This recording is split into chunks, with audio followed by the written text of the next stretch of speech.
the chair is authorized to declare recess at any time. We welcome everyone to today's hearing on competition and consumer choice in digital streaming. I will recognize myself for an opening statement. Before I know the witnesses are aware, and I think the members are, we have a briefing on Venezuela at 11:30. So we're going to kind of see how things flow and how we move here today. And depending on that, I know there's some members that absolutely want to attend that. So we'll just keep that in mind as we move through this. So for much of the 20th century, film distribution was dominated by theatrical release. The golden age of Hollywood saw the rise of movie stars and blockbuster hits that drew millions to the box office. The creation of the television in the 1950s introduced a new and innovative way to consume media. What was initially seen as a threat to the film industry instead became one of its greatest synergies. Studios began licensing films for TV broadcast, and the advent of the VHS tape and DVD player opened up an additional revenue stream for direct-to-consumer video sales. The emergence of digital technology and broadband internet fundamentally disrupted this model, and with it, the dominant players.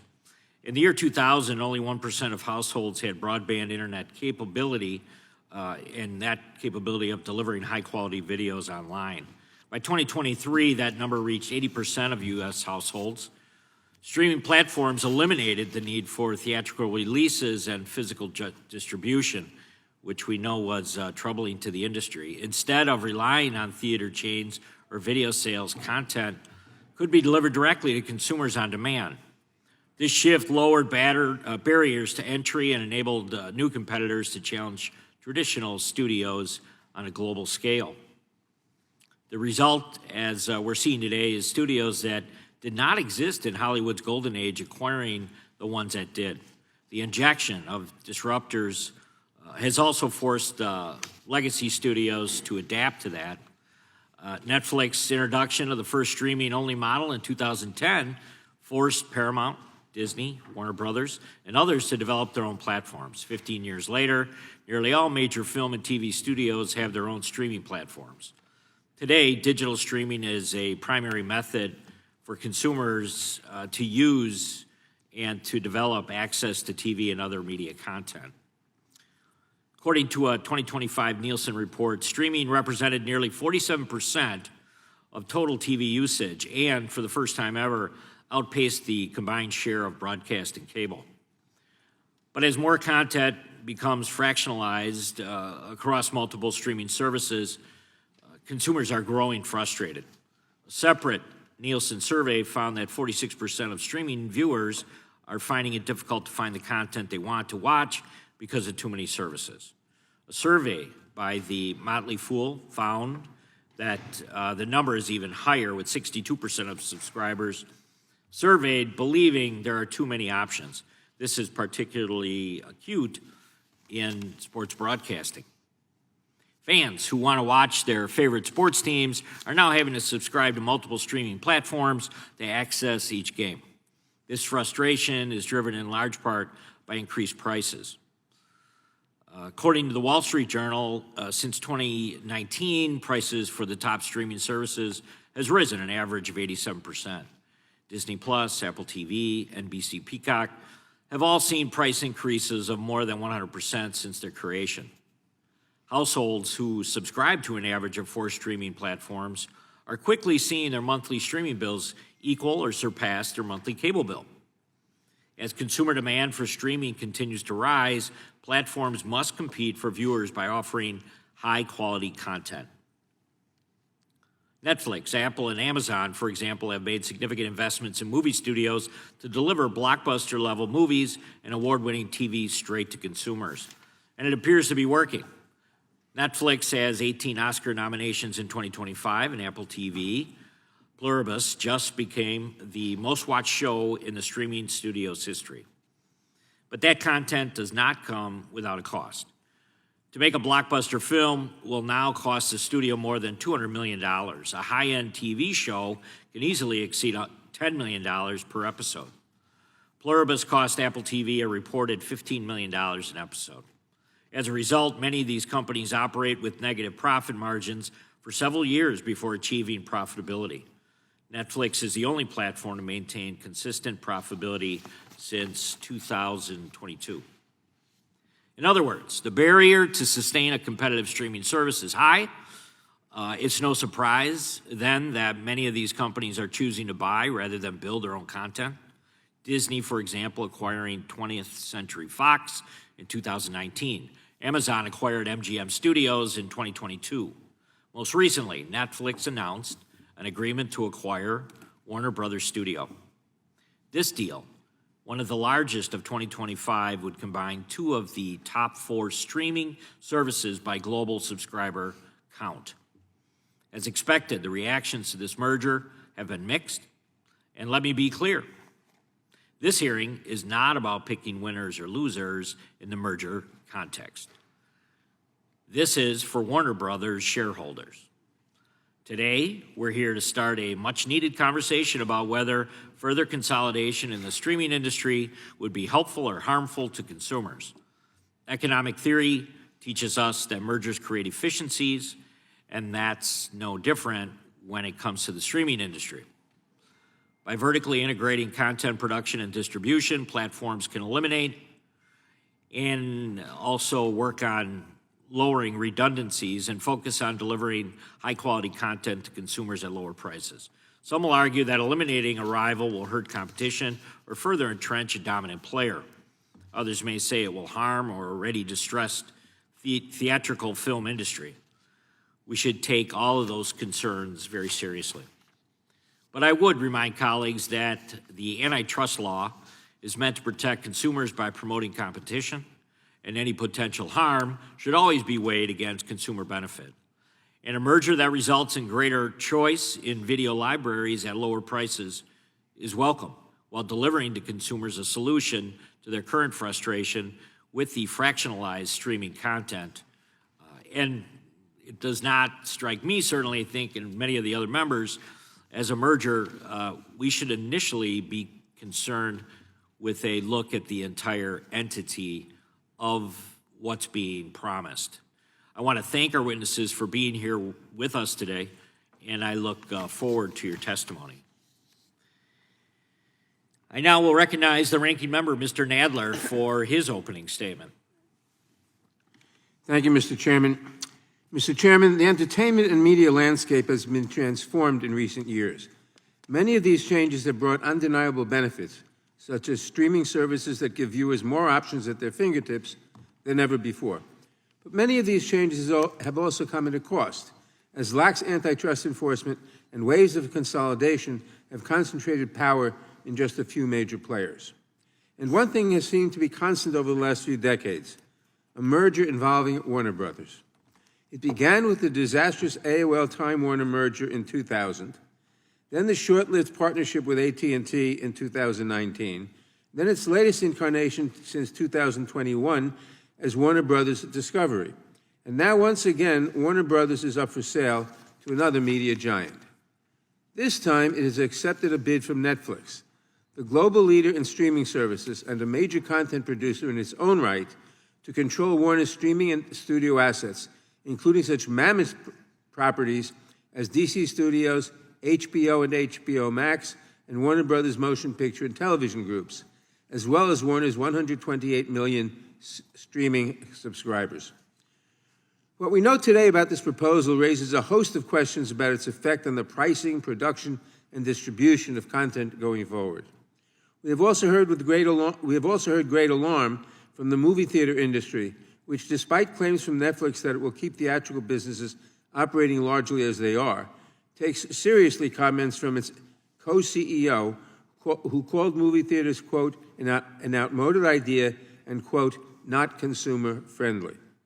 Further, labor groups like the Writers Guild of America and the Directors Guild have raised concerns and say that this proposed merger is not in their interests or the public's. Serious concerns have been raised about whether this deal, which by some measures would give the merged company over 30% of the streaming market, could reduce competition, diminish consumer choice, raise subscription prices, threaten jobs, wages, and working conditions in the creative industries, and reduce diversity of content and viewpoints.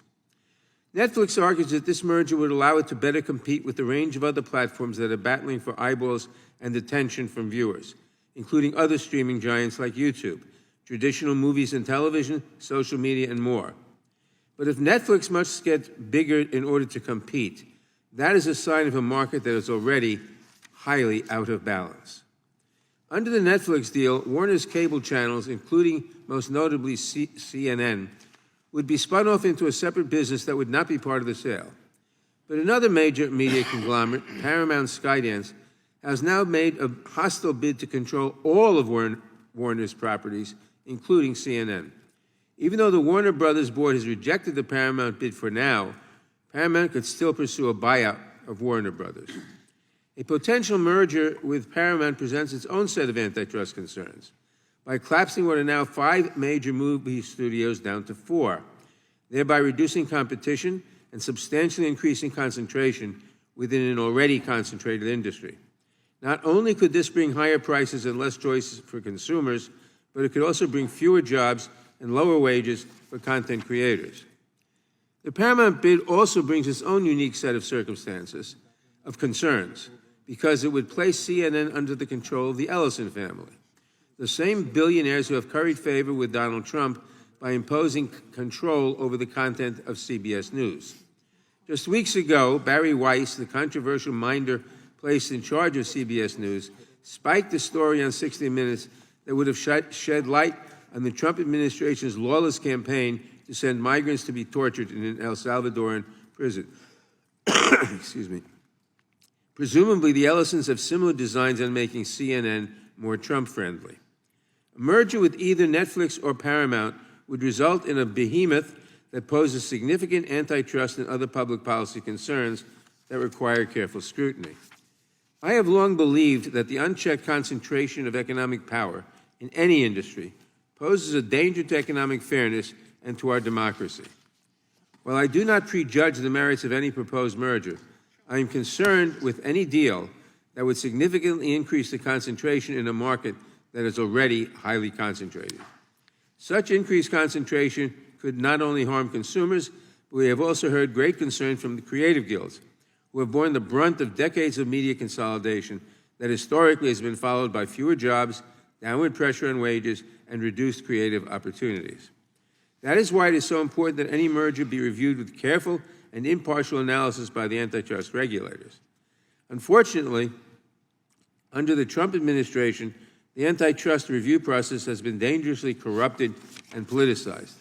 Just last month, we heard from a former senior Trump administration antitrust official who testified that under this administration, the rule of law is being replaced by the rule of lobbyists and corporate interests.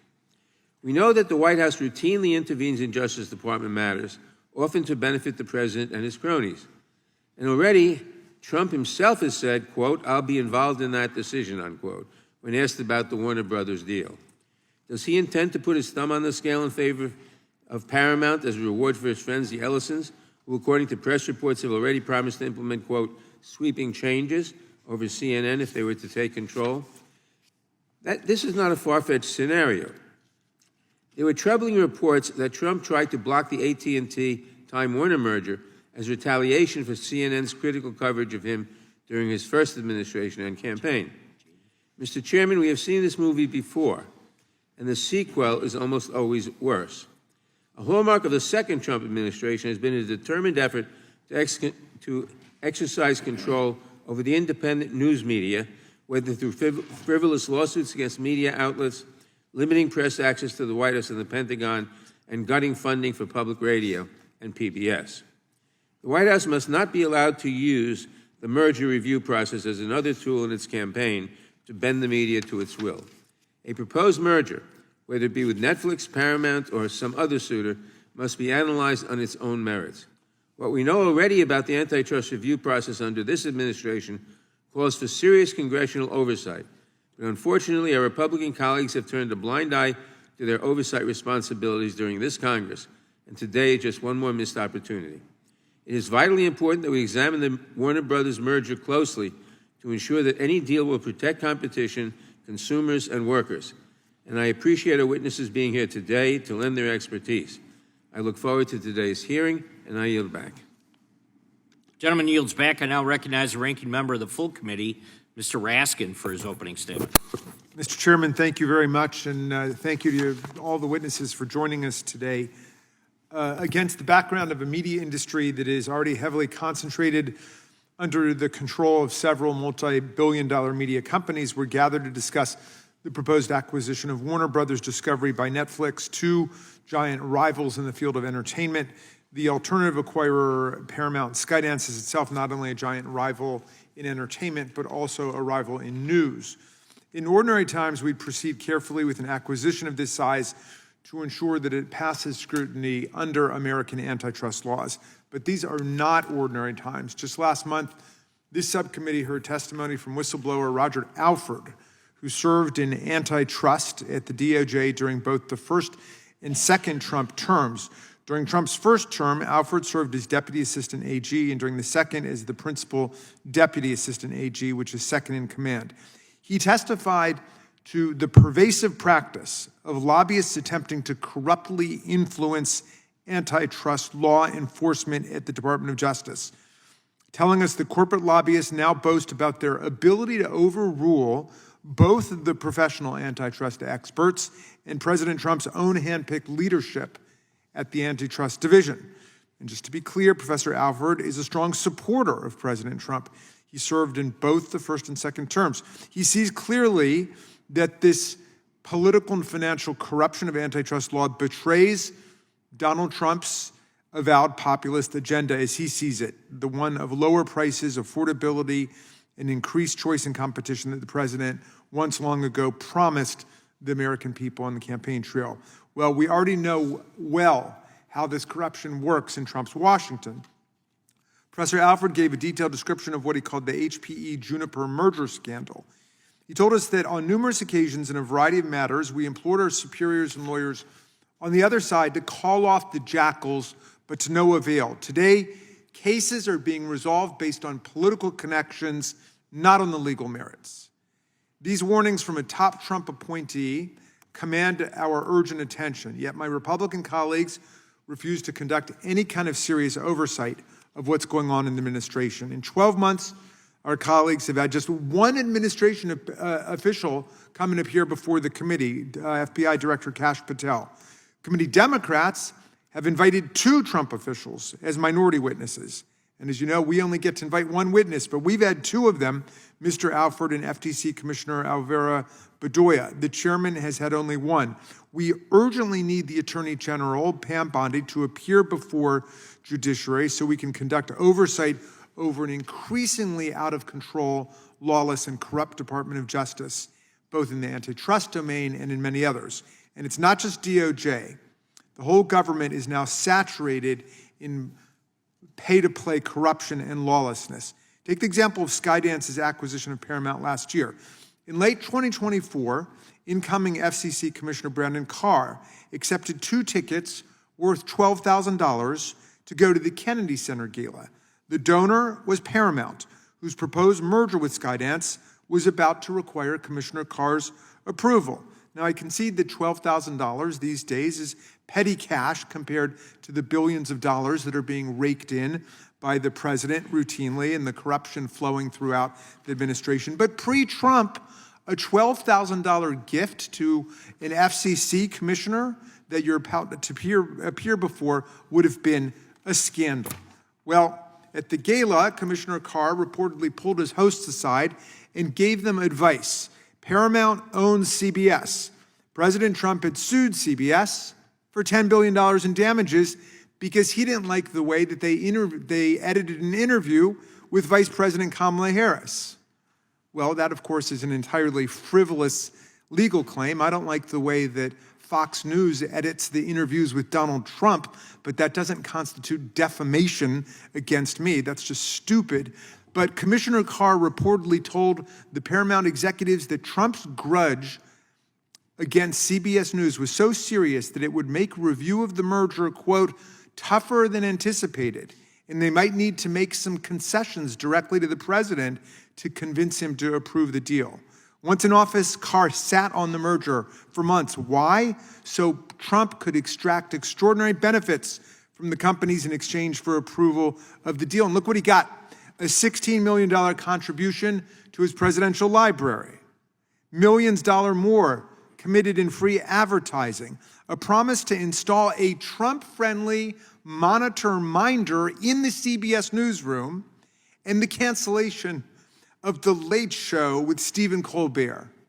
Only then did Carr permit the merger to proceed. Ladies and gentlemen, this is not antitrust law. This is a political and financial shakedown, substituting for an antitrust merger review. It's got nothing to do with antitrust law or consumer choice or lower prices. It is corruption. It's exactly what Professor Alford was warning us about. And one key result of this corruption is a newsroom that refuses to broadcast news that the administration disfavors. A few days after Alford testified, CBS's 60 Minutes was scheduled to air a special on CCOT, the notorious torture prison in El Salvador, introduced to inmates there as hell on earth, that the Trump administration has used as a dumping ground for immigrants, many of them lawful asylum seekers. Right before the story was set to air, it was indefinitely postponed. Why? What happened? Well, we don't have to wonder.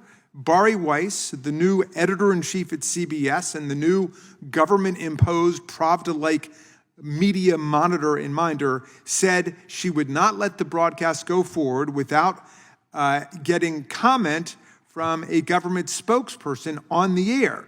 But the Trump administration had refused to allow any of them to comment on the air. Here's Sharon Alphonis, the 60 Minutes correspondent, who said, "Our story was screened 5 times and cleared by both CBS attorneys and standards and practices. It was factually correct.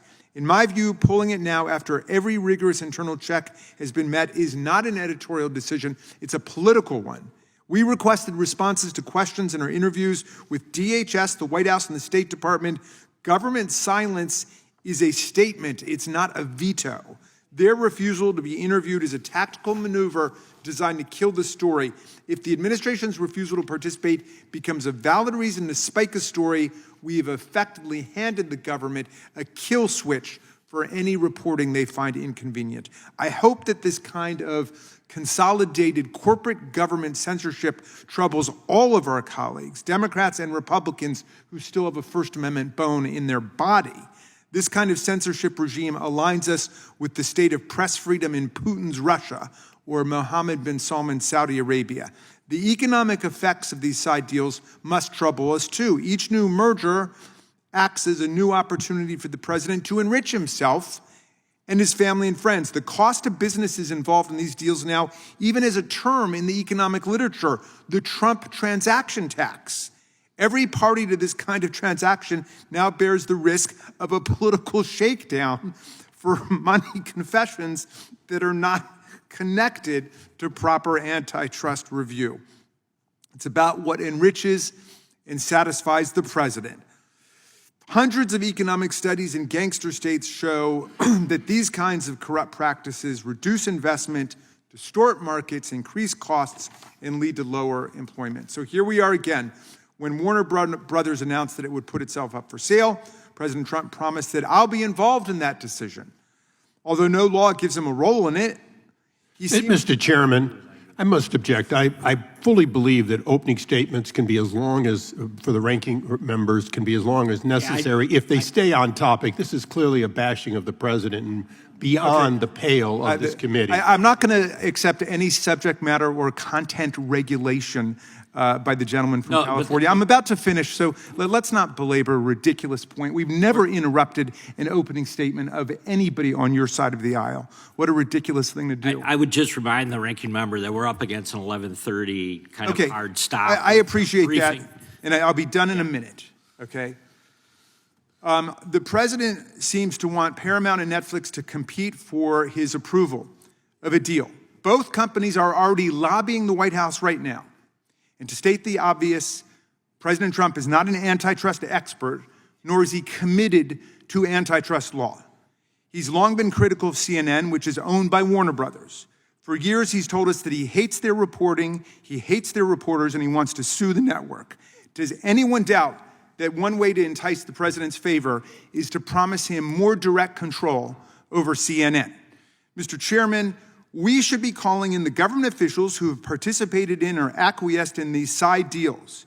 To date, I am sorry to say the closest we've gotten to hearing from a real administration witness is Professor Alford, who we invited here at the minority's invitation when he could have been your witness months ago. This proposed merger poses significant antitrust questions. I'm eager to discuss them, but this committee must also do the work of ensuring that the antitrust laws are actually being enforced and not being replaced by a system of corruption. Thank you, Mr. Chairman. I yield back. Ranking member yields back. Without objection, all of their opening statements will be included in the record. We will now introduce today's witnesses. Mr. Jay Ezralev is the founding and managing principal of Elevicon, a consulting firm. He also serves as an adjunct professor at George Mason University and Antonin Scalia Law School. He previously served as an economic advisor to the FTC chairman, Joseph Simons. Ms. Jessica Malusian. Ms. Malusian is the director of the Center for Technology and Innovation at the Competitive Enterprise Institute. Her research focuses on antitrust, online privacy, artificial intelligence, telecommunications, social media, and net neutrality regulation. Dr. John Yoon. Dr. Yoon is a professor of law at the George Mason University Antonin Scalia Law School. His research focuses on antitrust, intellectual property, data, and privacy. He previously served as the acting deputy assistant director of the Bureau of Economics at the Federal Trade Commission. Mr. Matt Wood. Mr. Wood is the vice president of policy and general counsel at Free Press, a nonprofit organization that advocates on issues relating to media and technology. Mr. Wood leads the organization's policy and legal efforts. We welcome our witnesses and thank them for appearing today. We will begin by swearing you in. Would you please rise and raise your right hand? Do you swear or affirm under penalty of perjury that the testimony you are about to give is true and correct to the best of your knowledge, information, and belief, so help you God? Let the record reflect that the witnesses have answered in the affirmative. Thank you, and you could be seated. Please know that your written testimony will be entered into the record in its entirety. Accordingly, we ask you to summarize your testimony in 5 minutes. Dr. Ezralev, you may begin.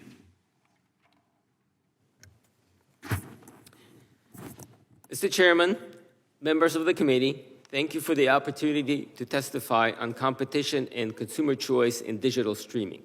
I am Jay Ezralev, founder of the economic consulting firm Elevicon. I'm also an adjunct professor at Antonin Scalia Law School at George Mason University. From 2018 to 2020, I worked at the FTC as the economic advisor to Chairman Joseph Simons. Digital streaming has revolutionized how we consume video content. It has driven innovation in both content creation and distribution, which benefits consumers. It is now the most popular way we consume video content. We now have 2 potential blockbuster merger deals in digital streaming with both Netflix and Paramount seeking to acquire Warner Brothers. These deals have the potential to reshape the competitive landscape in digital streaming. There is an understandable concern about these deals, what these deals will mean for streaming and content creation. Will we continue to have innovation and new compelling content delivered via digital streaming? The 2 potential deals will face antitrust merger review, most likely by DOJ. Will this review make sure that we continue to have the benefits of digital streaming competition? The 2 deals come at a pivotal time for antitrust. Antitrust enforcement agencies have been shifting the focus of enforcement from the core focus of harm to competition to pursuing broader policy goals. This shift began under the Biden administration with the antitrust enforcement agencies pursuing a broader policy agenda, such as combating unfair treatment of workers and seeking to diminish corporate power. This is a troubling development for antitrust. Deviating from the core antitrust principles will diminish antitrust as a tool for preventing harm to competition.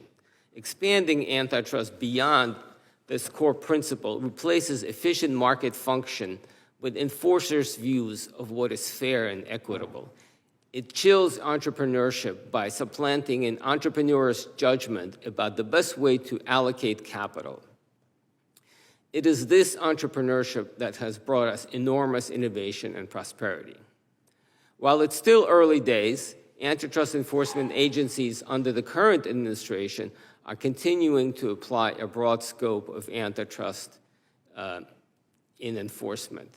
Even more troubling, states are increasingly pursuing their own antitrust agendas beyond preventing harm to competition. In reviewing the potential Netflix and Paramount deals, antitrust enforcement should focus on the core antitrust goal of preventing harm to competition. The enforcers should not be picking which of the two deals should go through based on what they think will deliver the best outcome for consumers. This choice is for Warner Brothers Discovery shareholders. The enforcers should also not use their leverage to extract a settlement that advances a policy agenda. The focus should be strictly on preventing harm to competition. I don't know if there's a compelling antitrust case against either of the deals. However, I would be highly skeptical of an enforcement case based entirely on a structural presumption or a presumption of a substantial lessening of competition based on an increase in market concentration in the relevant market. Such an increase in market concentration should be a starting point for determining whether to move further in the investigation. An increase in market concentration is not by itself a reliable indicator of harm to competition. Most importantly, let's keep antitrust focused on preventing harm to competition and not on advancing a political agenda. Thank you, Doctor. Dr. yields back. Ms. Malusian, you may now begin. Chairman Fitzgerald, Ranking Member Nadley, and distinguished members of the subcommittee, thank you for inviting me to testify. My name is Jessica Malusian, and my work focuses on technology and antitrust at the Competitive Enterprise Institute, a nonpartisan public policy organization. I am also an antitrust and competition fellow at the Innovators Network Foundation. It's sometimes said that history does not repeat itself, but it often rhymes. Certainly, there is a familiar tone in today's conversation around the merits of antitrust intervention in digital streaming markets to what we've heard before in past calls to intervene in entertainment mergers. In 2005, after what the Wall Street Journal then described as, quote, the not-so-gentle prodding of federal antitrust authorities, the movie rental chain Blockbuster dropped its bid to purchase rental chain rival Hollywood Entertainment. Defenders of the merger pointed to the emerging competitive threat of a then up-and-comer who had signed up 3 million subscribers to rent DVDs through the mail. That disruptor was, of course, Netflix. So while regulators fretted about the combined market power of two brick-and-mortar DVD rental chains, the market was busy shifting the paradigm. An increasingly widespread internet soon disrupted traditional models of distribution once again. Netflix was adept enough to navigate that transition from the post office to telecom, and the company now finds itself more directly involved in the conversation around preserving competition in the entertainment industry. While the details of these separate cases have changed, the lessons of regulatory restraint remain the same. Just as the Federal Trade Commission could not have anticipated the technological shifts that rendered physical DVD rentals nearly obsolete, antitrust regulators today still cannot predict what might come next. They can, however, observe current market dynamism to better understand how allowing economies of scale and vertical integration could benefit consumers. As digital streaming companies and adjacent market participants adjust to a landscape where consumers' time and attention are now the most important remaining scarcities, regulators will likely evaluate their attempts to merge, adapt, and compete. This process should follow well-established methodologies using economic evidence to determine the relevant market and possible anti-competitive effects while equally assessing the potential pro-consumer consequences. Determining the proper relevant market will be the first step of any antitrust litigation, but it won't be an easy task here. Government efforts to block mergers will likely attempt to establish the narrowest possible definition of the relevant market. namely subscription video on demand exclusively. But does that provide an accurate reflection of how consumers view possible substitutions? Do broadcast, cable, and satellite channels still provide ample competitive pressure to restrain prices, encourage output, or maintain quality for merged streaming services? And looking forward rather than backward, does YouTube TV or even the standard YouTube or TikTok platform sufficiently compete with streaming for consumer attention? Social media's vast and free-to-the-company content may well constitute a sufficient competitive threat to streaming services that justifies their need to bolster their holdings of more evergreen, rewatchable content libraries and the production capabilities of traditional studios. Perhaps concerns about preserving competition are less about horizontal issues between merging streaming services and more about the ability of traditional companies to survive and compete with social media giants. Even the narrowest relevant market will prove challenging for regulators to defend in court. If opponents of a merger succeed in defining the market as confined exclusively to subscription video on demand, market shares will be difficult to establish. Muddying the waters of market share are the widespread practices of consumers maintaining many subscriptions simultaneously, known as multi-homing. Bundled subscriptions like Disney Plus that might also include ESPN and Hulu, or maybe not. Third-party bundles offered through mobile carriers, internet service providers, or credit cards. Amazon Prime subscriptions that might result more from e-commerce interests than from streaming entertainment interests. And different tiered offerings with or without advertising offered for different prices. Regardless of the relevant market, the market shares agreed upon, courts will then be required to evaluate the competitive effects of the merger. Proposed mergers may hold the promise of significant economic efficiency gains and commensurate benefits for consumers. But even horizontal aspects of mergers, such as those involved in Netflix Warner Brothers Discovery deal, may benefit consumers. Increased selection, cost savings, more accurate recommendations are all possibilities. Regulators must recognize that traditional media companies require the flexibility to adapt to prevent meeting the same fate as the blockbuster dinosaur. Constraining these entities from pursuing such arrangements by pretending the market is static will neither benefit consumers nor competition in the long run. Thank you for this opportunity. Thank you, Ms. Malusian. Dr. Yoon, you are now recognized. Good morning. Thank you, Chairman Fitzgerald, Ranking Member Nadler, and distinguished members of the subcommittee. It's a true honor to be here. My name is John Yoon, and obviously we're here to assess the potential combination of Netflix and Warner Brothers and associated assets. I see three main issues, and there are more, but these are the three that I'll focus on. Happy to discuss more. Number one is the consumer-facing combination downstream in the streaming service market between Netflix and HBO Max. What's going to happen to those prices and the bundles? What's the relevant market to assess that competition? Issue number two, what happens to HBO Max? Does it remain an independent streaming option, or will it be integrated? If so, how? Number three, what about the upstream assets, the combination of Netflix production studio as well as Warner Brothers Studios? What happens to that content library, the content creators, that distribution? Is there an incentive to foreclose others from access to that previously do have access? So as I mentioned, these invoke both what we call horizontal and vertical issues in antitrust. Horizontal issues are your standard issues of competition between competitors. Think Coke versus Pepsi, Samsung versus Apple. Those are the same issues that we can see both in the streaming market downstream and the streaming production market upstream. There's also something called a vertical issue, though, and that's the possible control of two or more levels of the supply chain. And here, I think the primary concern that I've seen is that Netflix now will control WB's studios' assets and distributions and IP properties. What does that mean for consumers? So all these questions are going to be governed under the Clayton Act, Section 7, which is substantial lessening of competition or a tendency to create a monopoly. And the courts have consistently examined three markers to whether this is going to be met or not, and that's usually prices, output, and innovation. Other objectives have been called upon and looked at times, but these are the three that almost inevitably the courts will examine. That being said, let's start with question number one, the combination possibly of Netflix and HBO Max. I think the key question, as mentioned previously, will be what is the relevant market in which these streaming services compete? Is it limited to just other streaming services like Amazon Prime Video, Apple Plus, Peacock, and Paramount Plus? If so, what's the market share? And we do have debates of whether market shares are good proxies for market power, which is what we're really interested in. But the courts have been clear, this is what they will look at. So the combination of Netflix and HBO Max will, according to some estimates, and these are just public estimates, can be above 30%. And I'll mention in a moment why that matters. There are other sources, though, that put it at below 30%. So it'll be a key question what the real data shows.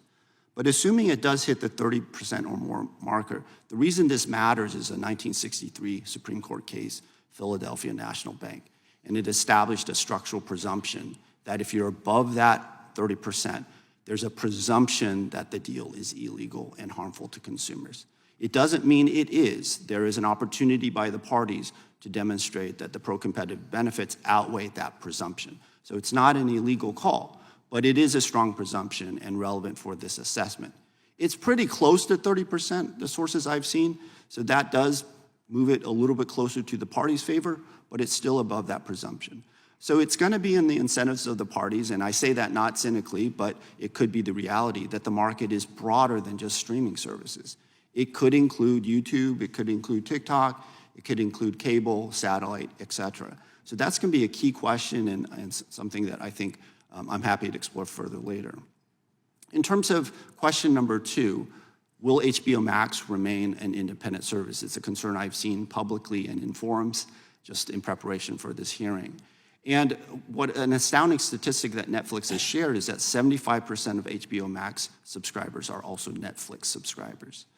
That makes me, sort of, based on my economic training, think that this is going to be integrated into some type of premium tier. Happy to discuss further. That's just a prediction. It's unlikely that HBO Max will remain an independent service post-merger. Number 3 is the vertical concern that Netflix's control of WB's assets upstream will lead to some type of foreclosure of that. For example, Harry Potter is available on Peacock, even though that's a WB property. Ted Lasso is produced by WB Studios for Apple Plus. Will all that stop post-merger? And so that consideration, I think, will also be part of what the agencies and the courts examine. And so with that, my time is up, so thank you very much. Thank you, Doctor. Mr. Wood, you're now recognized for 5 minutes. Chairman Fitzgerald, Ranking Member Raskin, and Ranking Member Nadler, and distinguished members, thank you so much for inviting me today. This hearing is about competition and consumer choice in digital streaming, and that means we must talk about this string of mega mergers, both past and newly proposed. Runaway consolidation eliminates choice. Companies routinely break promises and evade merger conditions, and under the Trump administration, these deals pose tremendous danger to free expression. I must clarify something, though, before I begin, because of the companies involved in these merger talks and confusion about our name. My organization is called Free Press Action.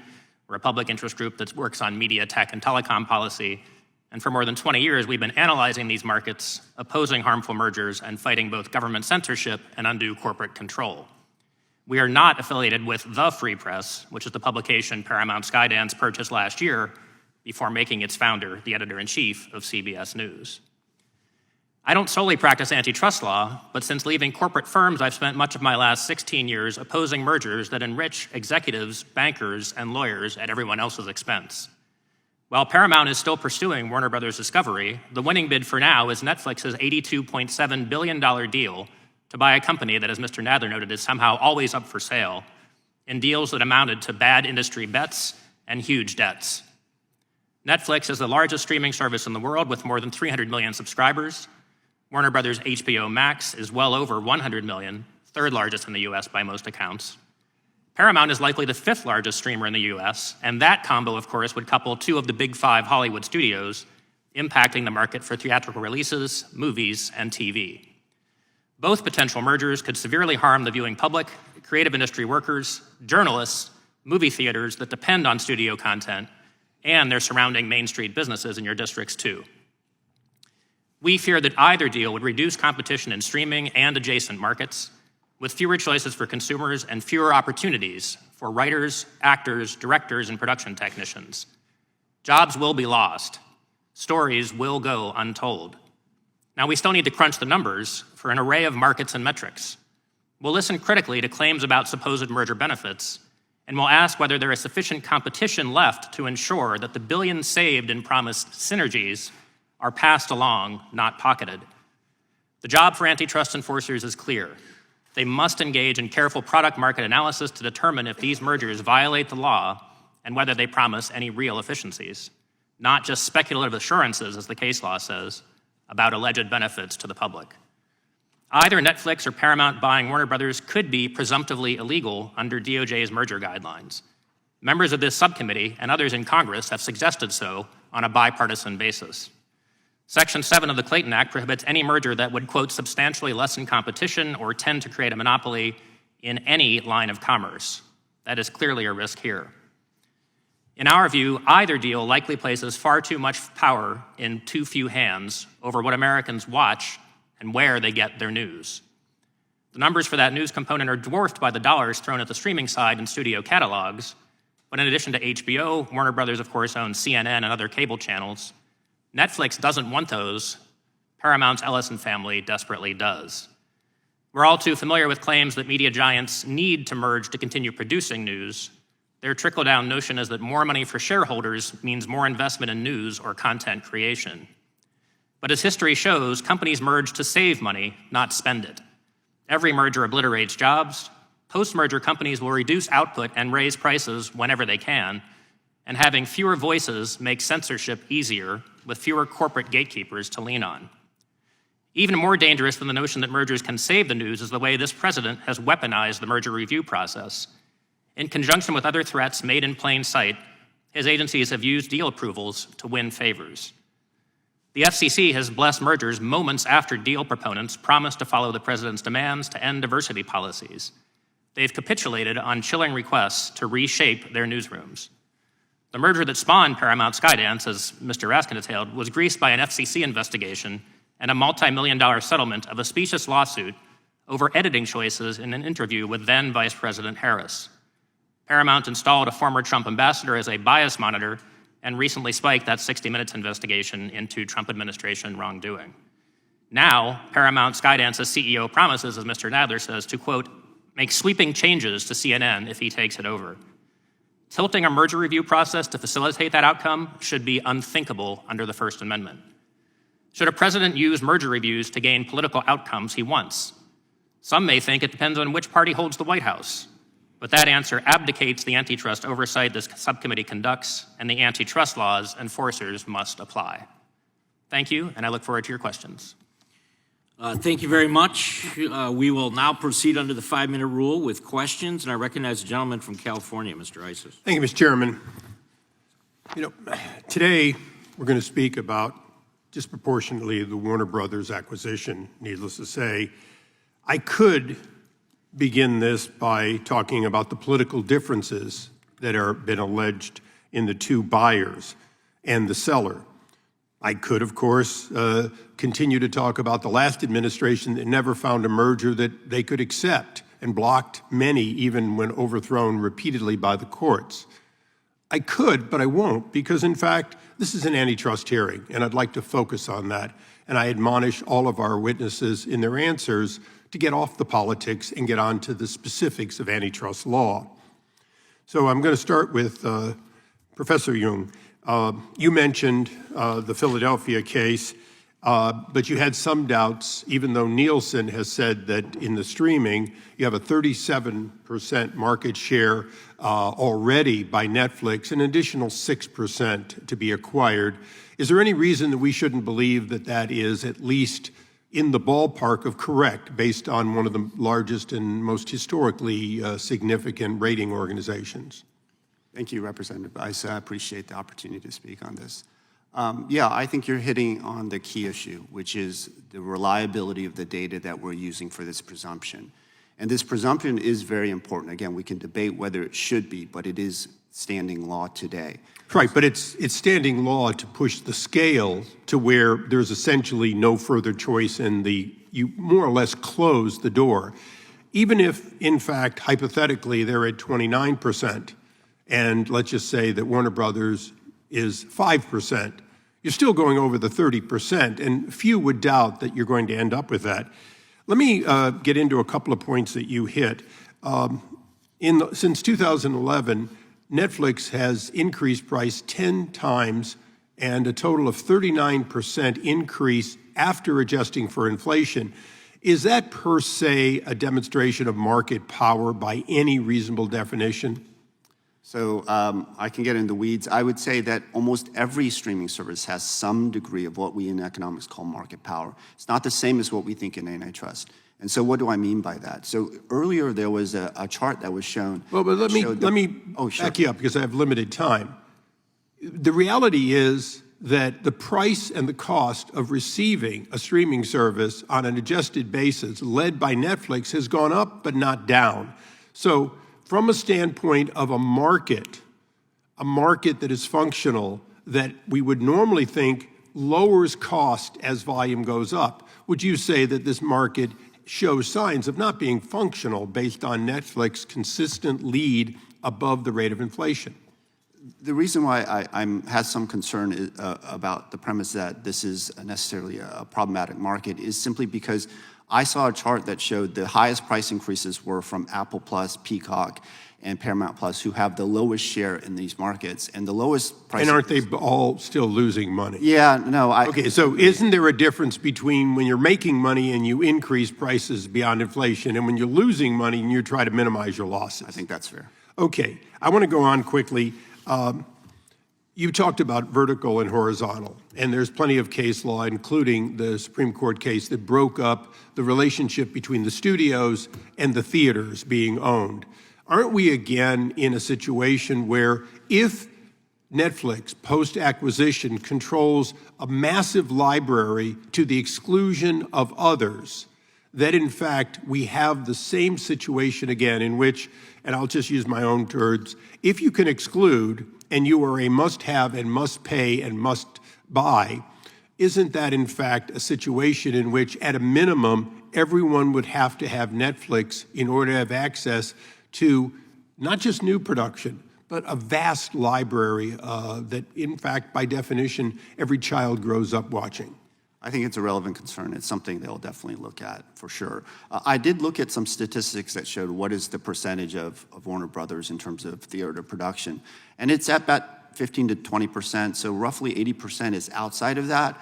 So I think that... And of course, theater production is important. I was talking about libraries, and they are both important. Let me just close with one closing question, which is, you've looked in the past at the years that this committee oversaw the potential mergers to create competition against Verizon by Sprint, AT&T, T-Mobile, ultimately making a decision that a relative duopoly was better than one strong player and many weak. Aren't we in many ways in that same situation, if you could opine on that?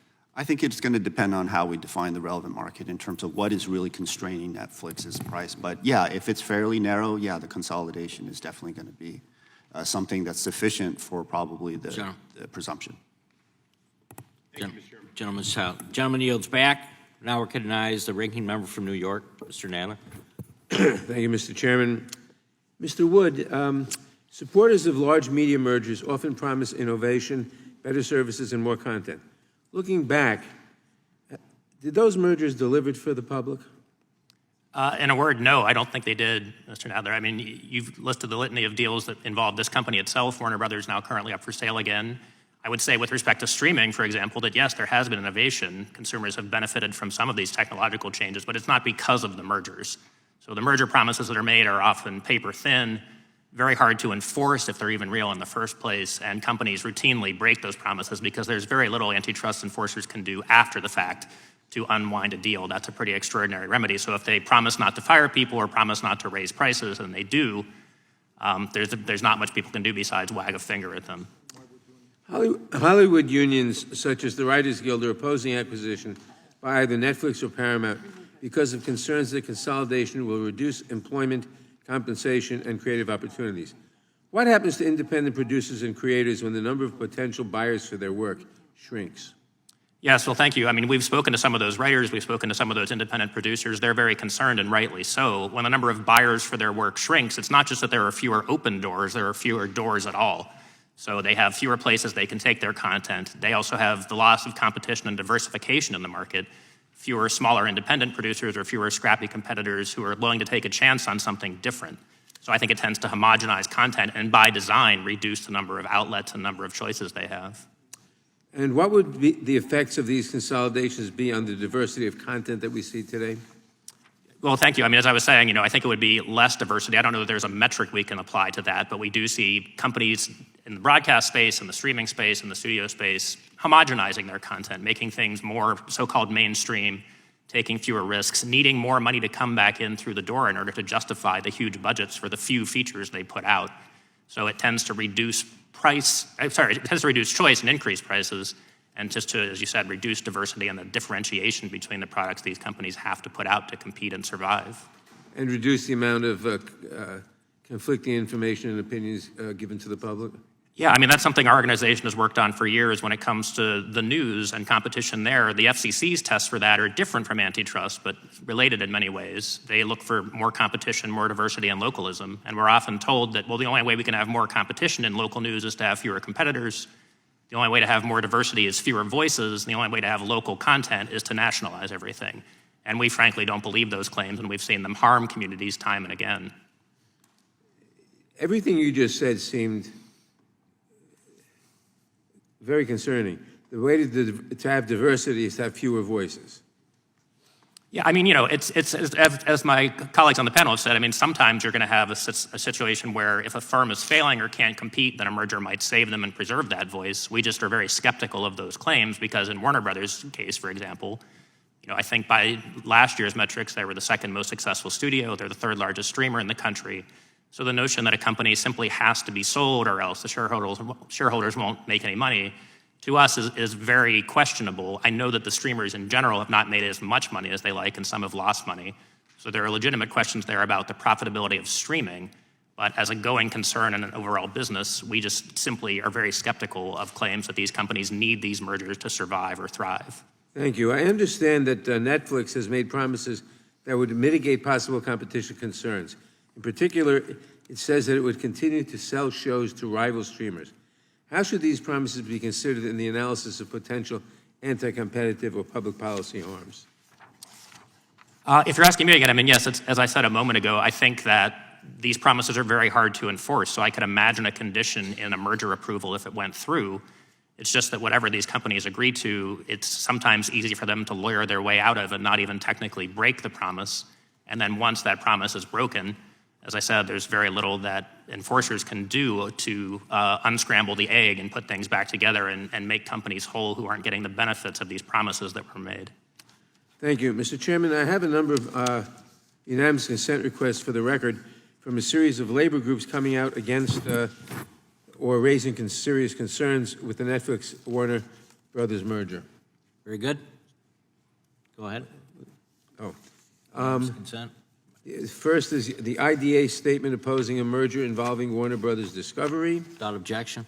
The DGA statement on Warner Brothers Discovery Netflix. Without objection. The SAG-AFTRA statement regarding proposed Netflix-Warner Brothers transaction. Without objection. Prepared statement for the record of the Writers Guild of America West and the Writers Guild of America East. Without objection. The Hollywood Teamsters Warner Netflix deals, another call for alarm for entertainment workers. Without objection. And finally, the Producers Guild of America. Without objection. Gentleman's time has expired. Now recognize Mr. Chair. the gentleman from Virginia for his question. Thank you, Mr. Chairman. Thank the witnesses for being here. Timely hearing on at this moment in time with this snapshot of a marketplace in constant change, in constant motion. We recognize that the country operates under free market principles and businesses should be able to transact as long as they don't create clear antitrust problems.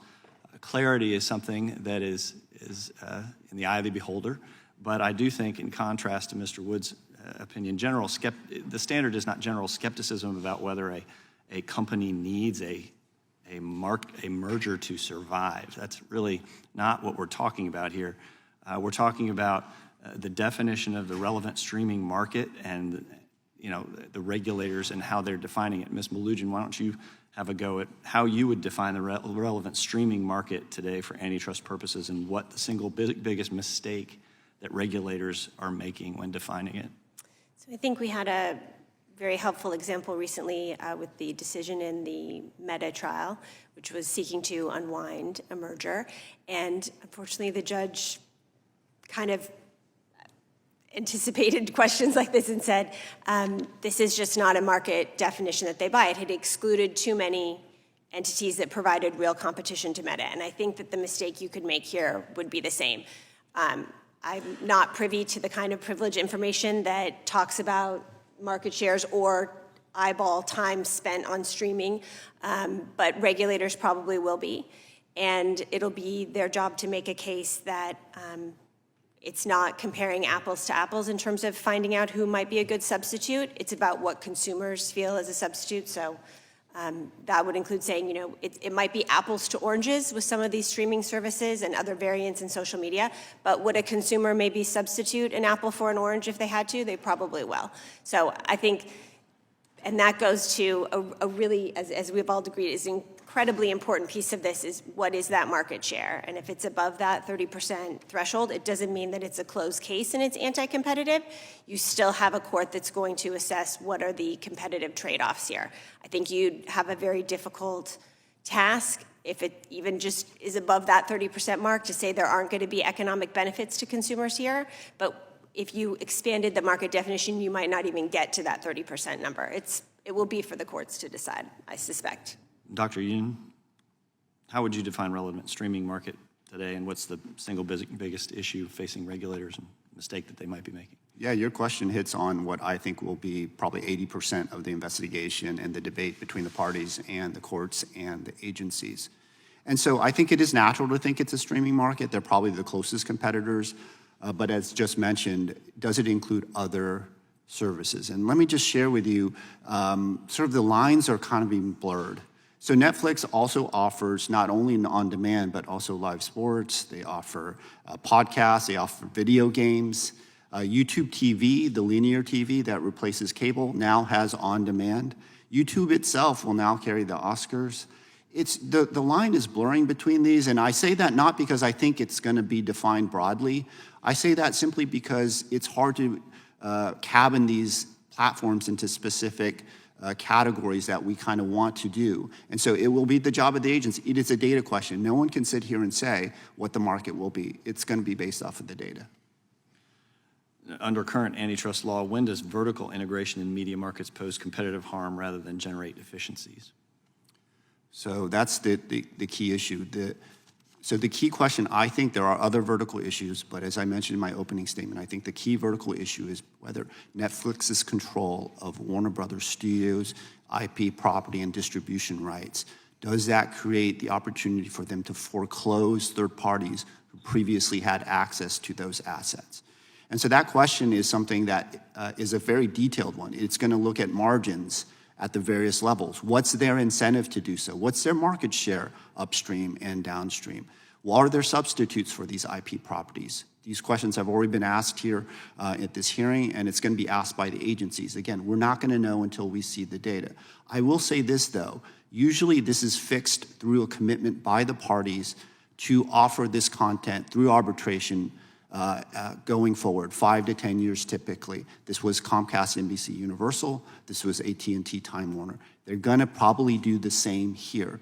And studies have shown it has been effective in preserving competition. This is done by Dennis Carlton, et cetera. So these commitments are court-ordered and enforced, and I'm guessing Netflix will offer the same. Thank you. Yield back.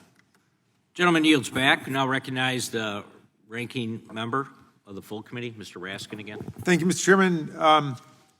If Paramount were to acquire Warner Brothers, it would put CNN under the same ownership as CBS.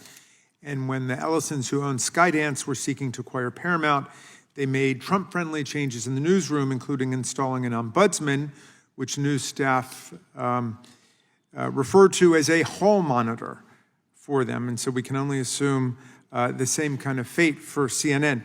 Mr. Wood, when there is consolidation in the news media, how does this affect the freedom of speech and expression and the marketplace for ideas generally, and specifically in the Trump period, given the very specific phenomena that have arisen in terms of the review process?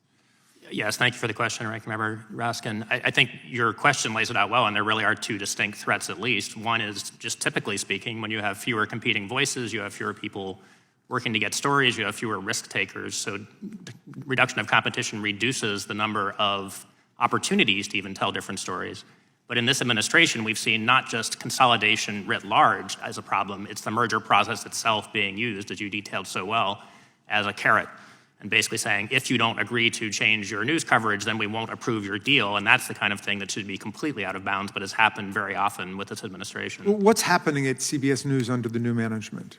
Well, I'm not a media critic, but I can certainly see what's happening. And I know even yesterday there were concerns about the evening news and how it was being used to praise the administration rather than to potentially criticize its actions. And so, it's the litany of changes that you discussed, the pulling of the story from 60 Minutes, all the changes to the evening news and the way that they are seemingly looking for administration approval of their news rather than reporting on the government, as I think any journalist would want to do. Well, I'm really a stranger to antitrust law. I never taught it. I never even took it. So I'm going to be reading some books on it this year in anticipation of maybe a change in our political fortunes in the new Congress. Is there anything within antitrust law which considers the specific First Amendment implications with respect to media mergers that makes it a different kind of analysis from other business antitrust analysis? I wouldn't say I would want to look that up myself. I did take it, but it was a while ago now, and I've done a lot of it in my Dr. career. Yoon, you might know. Yeah. It's a great question. I would say that generally speaking, court precedents would say no, they wouldn't examine that. It's just treated the same way.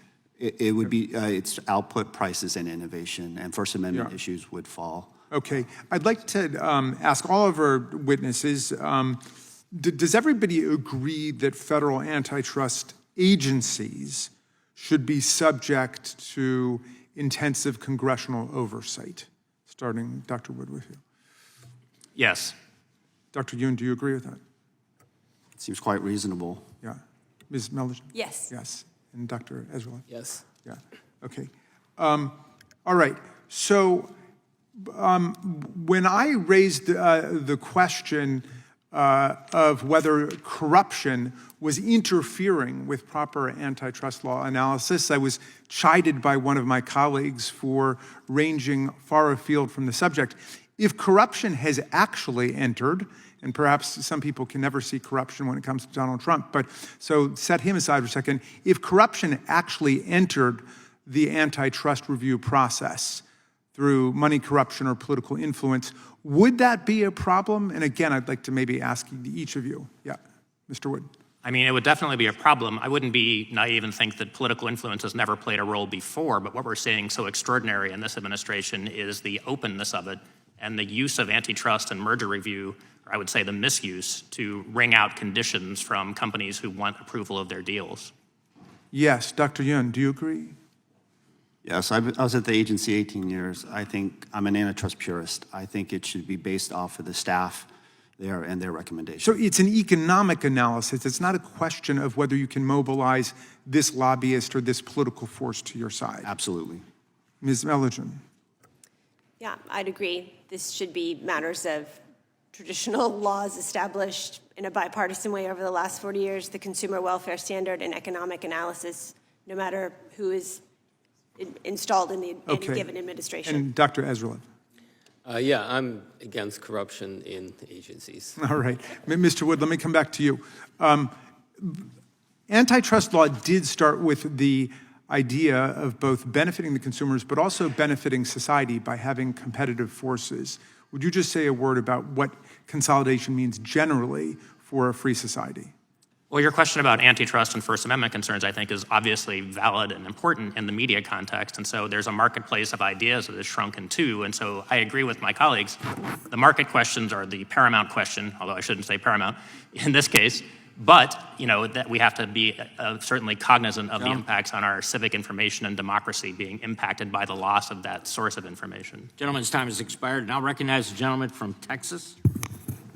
Ms. Malugin, consumers increasingly subscribe to multiple streaming services, and in recent years, subscription costs have gone up significantly. At the same time, most streaming services haven't been profitable despite increasing subscription cost. Hard to say those words. You struggled too, I get it. Where do we go from here? And will subscription costs keep rising? Will they eventually run out of business due to lack of profitability? And how does regulating the current market help things for consumers and competition?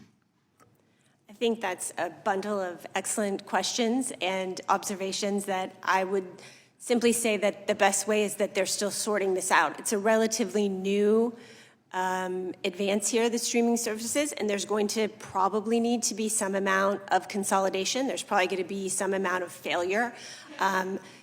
Failing in a market system isn't the same as a government-imposed failure on these companies or having taxpayers on the hook. It's kind of the natural part of creative destruction that happens. There might need to be some culling of the herd. There might need to be some consolidation for achieving economies of scale. And I think that even in the different forms of streaming services we see now, like Amazon Prime is a fascinating example of one that is tied to an e-commerce delivery package. These companies are trying lots of different approaches to become profitable and to give consumers what they want. This latest deal that we're talking about today is a lot about combining Netflix distribution advantages and expertise and recommendations and things like that with a very valuable library content at Warner Brothers. Will that be successful to them and they'll be able to gain more market share if this deal is allowed and drop prices? I don't know. It's not about, for me, my job isn't picking the winners or losers or telling these companies how to act. It's saying that these are the sound rules of the road in traditional antitrust, and we should stick to that, whoever we're evaluating. Thank you. Dr. Ezraliv, forgive me if I mispronounced your name. In the current market, only Netflix has been consistently profitable, with HBO and Disney Plus only recently turning a profit, while most streaming services operate at a loss. Correct me if I'm wrong, too. What impact would preventing a merger between Netflix and Warner Brothers or Paramount or any other company have on the market or any of these businesses? And will we ensure competition, or will it lead to a situation where companies will end up running out of business like Blockbuster? Thank you for that question. It was a lot of questions. We're good at that here. I'll take it one by one. So I think it's important to let the market sort this out. This market has been very successful in generating growth, in innovation, in new content, and it's at the core of it is these companies are trying to create content that is appealing to consumer. At the same time, there's been growth in streaming. So just because you are earning a negative margin at current demand levels, it doesn't mean that that's going to continue as demand grows. And that's been the driving dynamic of this of the space. So it is rational for companies to create more and more content to gain more consumers for your streaming service, so that as demand grows, you'll be able to earn higher margins later on.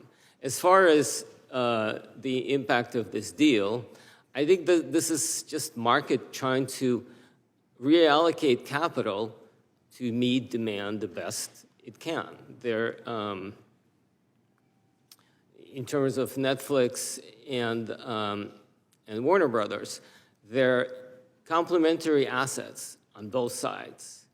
And the way you could combine these assets in order to generate even more compelling content, stream content in a more efficient way, find consumers, create content that is appealing to viewers. This is how you grow the service. And I think that's going to be good for Netflix and Warner Brothers, I think. I don't know, the future will tell. And I think it's going to be good for the entire industry. We need this kind of dynamic competition to drive more innovation, better content, better ways of delivering content to viewers, and also to use data more effectively to reach viewers with content that they'll find appealing. Thank you. Gentleman yields back. Now recognize the gentlewoman from Vermont. Thank you, Mr. Chair. I want to start by just doing some level setting. Americans don't like these mergers. They don't want a few giant companies controlling what they see and what they hear. We want choices. We want more choices. We want artistic freedom. And we don't want a handful of companies deciding the content that we see. I hear this over and over again from my constituents. When these giant companies merge, things get better for the people at the top over and over again, every single time, and worse for the rest of us. And I want us to remember that 2 of the 3 companies we're talking about today exist because of at least one previous merger. It wasn't long ago that Paramount, Skydance, Warner Brothers, and Discovery were separate companies. We need competition. We do not need more consolidation. Mr. Woods, thanks so much for being here today. Why is it that our media landscape right now has become so consolidated?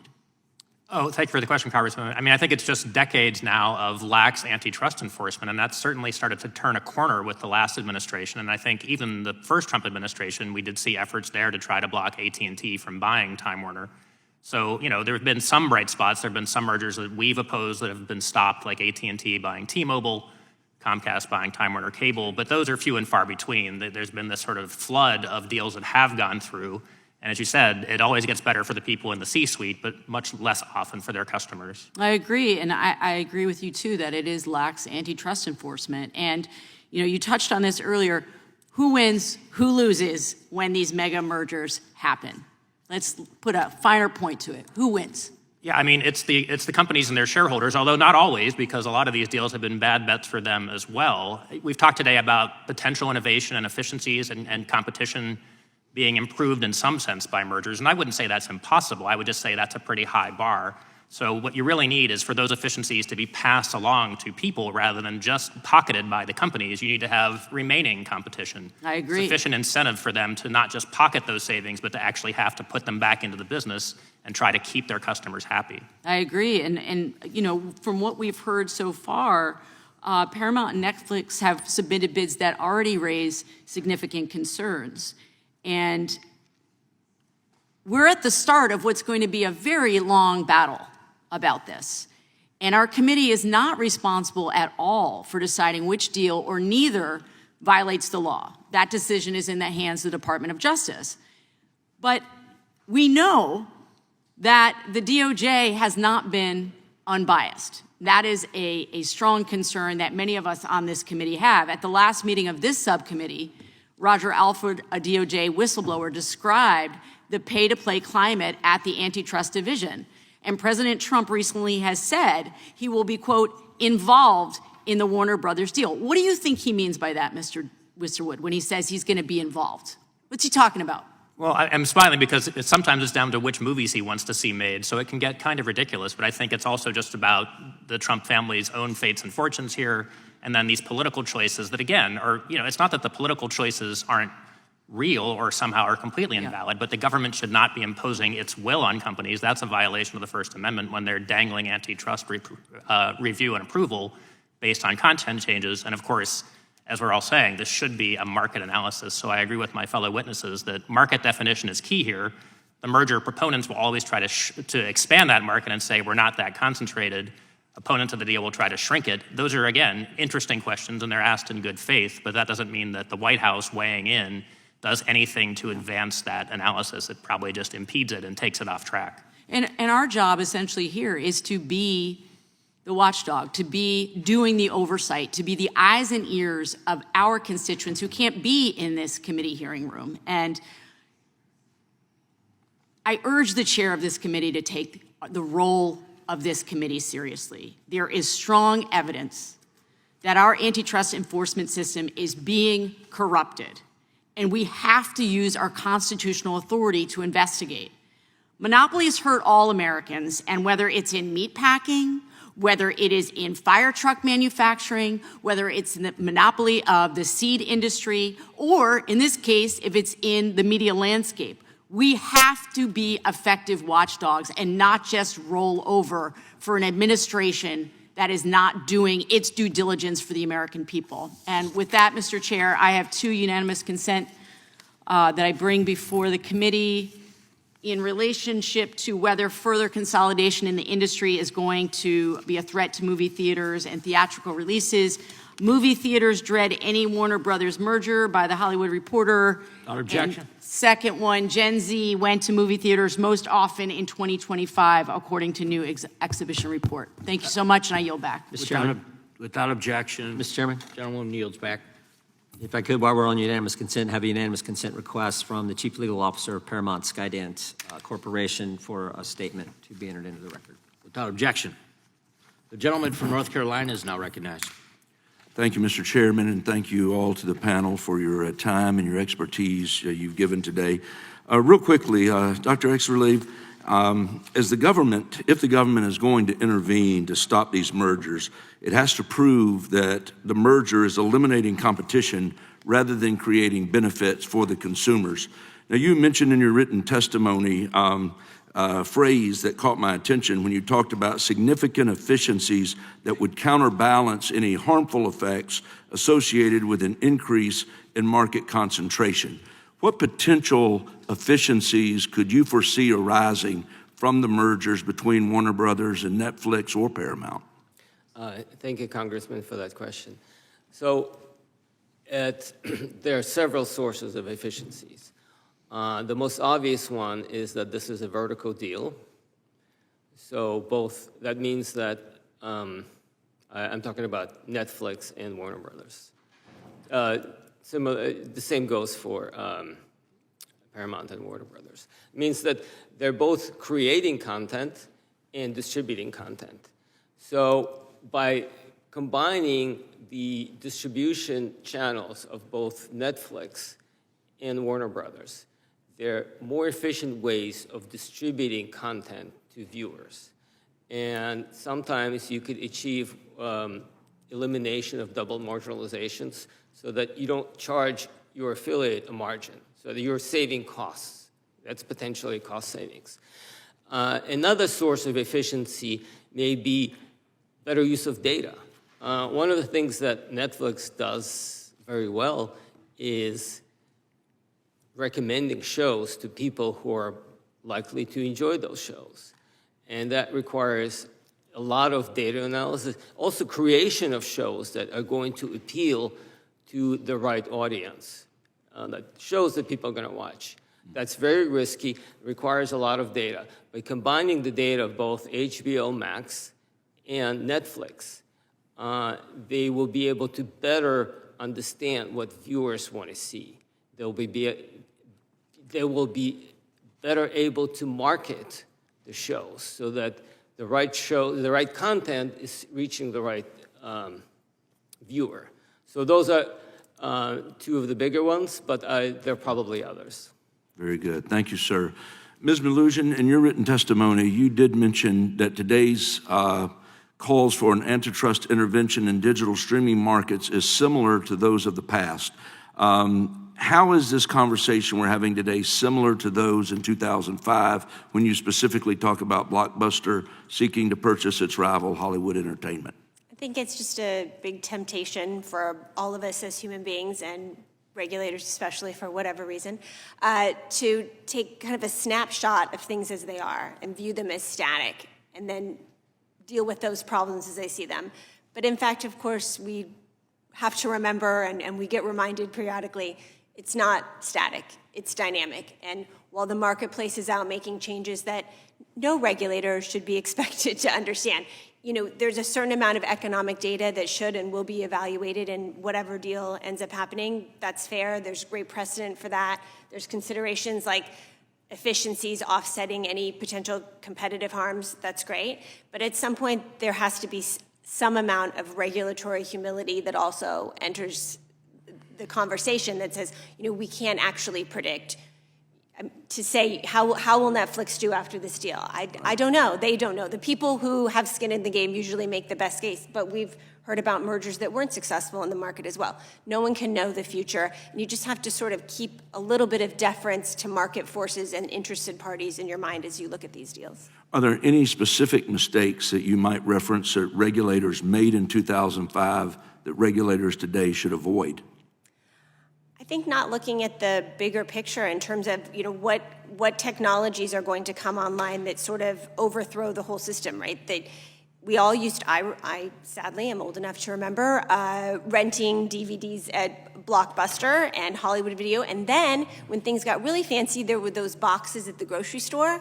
Amazing innovation. Netflix came along and we couldn't believe they were doing it through the mail. That was wild, and we love that too.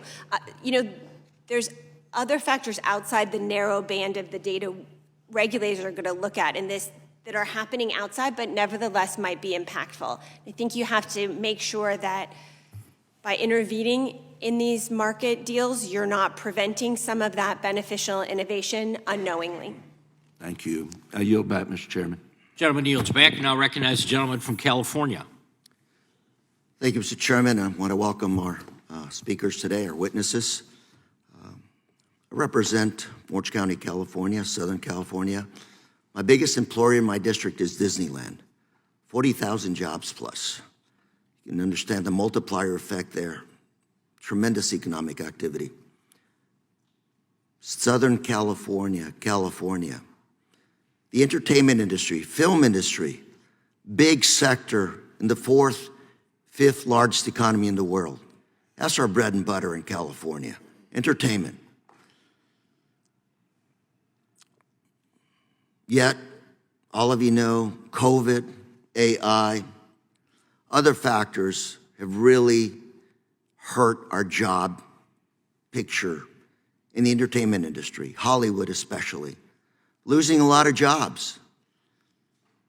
I know a lot of graduates from the local best film schools in the country, UCLA, USC, the other schools. A lot of those graduates can't find jobs today. And you heard my colleagues today presenting letters of concern, opposition to these mergers from labor groups. These folks are concerned about their jobs, bread and butter. I love to hear your academics today, your analysis today. Great stuff. But back home, people are concerned about their jobs. Where are they going to feed their families tomorrow? A lot of uncertainty. So I'm going to ask each and every one of you, however you can answer, are these mergers going to create jobs? Are they going to stem the current loss of jobs that are happening? Mr. Woods. Thank you, Congressman. We would certainly expect them not to stem that loss of jobs and to increase it. I think recent deals Dr. Yoon? have shown that. I genuinely don't know. Ms. Milligan? I think there's a chance that some jobs will be lost and that some jobs we can't articulate at the beginning will be created as well. Dr. Ezralev, please excuse me for mispronouncing the name. I don't know if they'll create jobs or lose jobs. So you have two of you that are uncertain, for sure, loss of jobs and possibly loss of jobs. Hollywood, best films in the world, best entertainment in the world. Arguably, yes, maybe. I don't know, those blockbusters out there, a lot of my constituents worked on them. And so let me ask you again, specifically, Netflix. If Netflix wins this bidding competition, are they going to create jobs? Mr. Wood. I mean, again, it's hard to predict the future, but when they say synergies, they mean job cuts. They mean other kinds of reductions in spending. Job cuts. Dr. Yoon? I don't have a prediction. Ms. Milligan? I cannot say for certain. Ms. Dr. Ezra? I don't know if they will create jobs, but if there is growth in the industry, if there is growth in streaming and more content, I think that will create jobs. In California, in the U.S., somewhere else? I don't know where. If Paramount wins this bidding competition, creating jobs, Mr. Wood?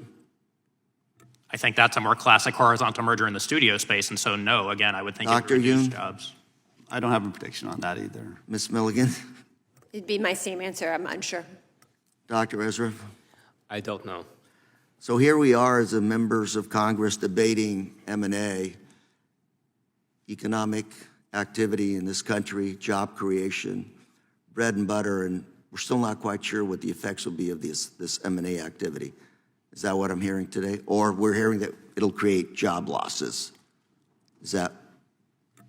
I mean, again, Congressman, we can only look to the past. We can't predict the future, but mergers are designed to save the company's money, and those efficiencies might be real for the shareholders, but they often mean you can begin to headcount. understand why we have concerns by workers in this area when we don't have answers, and it sounds like maybe this is not going to be good.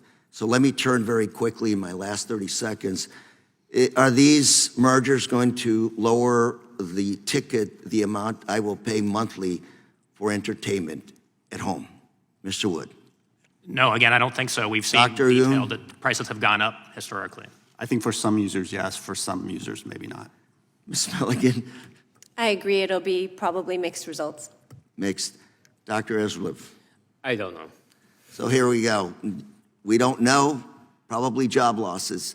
So now we understand why people on Main Street are concerned. Thank you very much, Mr. Chairman. I yield. Mr. Gentleman I have yields three back. I have 3 UC requests.